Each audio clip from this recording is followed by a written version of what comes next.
You often speak on workplace power dynamics, specifically what giving someone power in a workplace can do to their brain. Sure. What trends are you seeing in the workplace currently, and what steps can be taken to combat some of those negative behaviors? And I've been addressing various judiciaries and state legislators about what happens when you acquire power. We know power does things to people's brains and in predictable ways, and we're beginning to understand how deeply it can go. Power is going to be defined as the ability to control assets, or the ability to control resources, or the ability to control access to those assets or resources, which can be both human or financial or whatever. It's power. Power, when exercised, can either, it's like fire, can either cook your food or burn your house down. We know the fulcrum choice when somebody gets newly promoted, or becomes newly elected as an official, they are immediately confronted with the choice of the power they wield. They can choose the good side, which we sometimes call deontological ethics. This is about the idea is, what is the right thing to do? Is this the right thing to do? That's a deontological ethical question. But you can choose the dark side.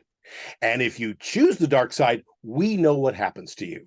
The dark side would be the utilitarian ethics bucket, if you will. And that is you're not asking what is the right thing to do. It's what will confer on me an advantage. So there's no longer an appeal to something larger. Maybe you were elected to do that, or maybe you got positions of power because you thought you could do some good. But if you're not careful, because you can wield it, you can go to the dark side, and you'll choose the dark side if you start looking for things of ways to making an advantage, where you no longer have friends, you have allies, where you no longer have opponents, you have enemies. And when that happens, three things occur, and you can almost count down it, Drew. Should we go over those three things? Absolutely. Number one, a cognitive gadget called theory of mind goes down. We can measure it. Theory of mind is the ability to understand the intentions and motivations of somebody else.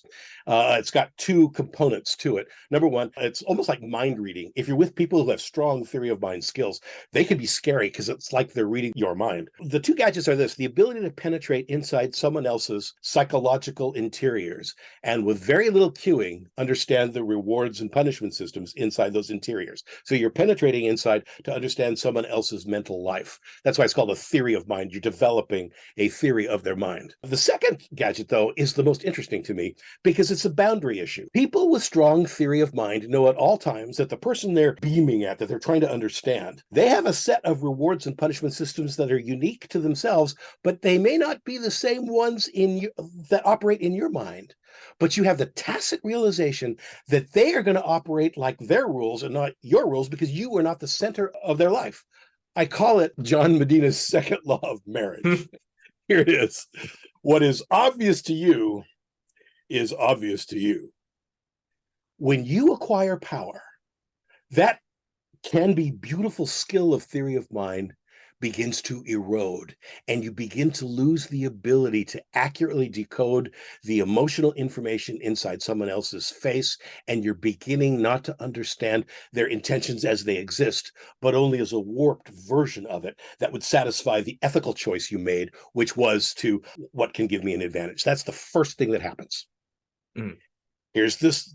I told you this was a dark side, and it's going to get darker. You ready? I'm ready.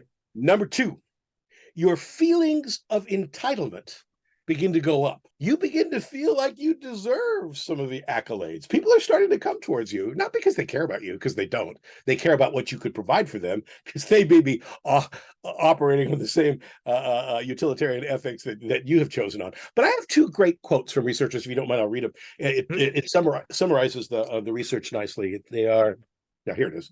This is from Kuntzman and Maynard. They're at Miami University of Ohio. One benefit from being atop of any social hierarchy is the relative impunity it grants from the actions or opinions of others. Your feelings of entitlement begin to go up, and you begin not to care very much about what it does to other people. The second quote is from McGee at New York University.